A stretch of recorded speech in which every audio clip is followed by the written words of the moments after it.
Asbestos awareness training is required to be given to all employees who could foreseeably expose themselves to asbestos. In particular, it should be given to all demolition workers, and those workers in the refurbishment, maintenance, and allied trades, where work will disturb the fabric of a building, because asbestos-containing materials may become exposed during their work. This course will cover the following aspects: the Control of Asbestos Regulations 2012, the properties of asbestos and its effects on the health of individuals, types, uses, and likely occurrences of asbestos and asbestos-containing materials, ACMs, in buildings and plant, general procedures to be followed in the event of an emergency, how to avoid the risks from asbestos-containing materials.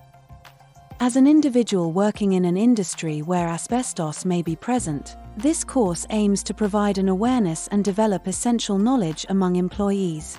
It provides an overview of the legislative measures in place and explains how these measures enable employees to safeguard themselves and others who may be affected by work activities, ultimately leading to a healthier and safer working environment.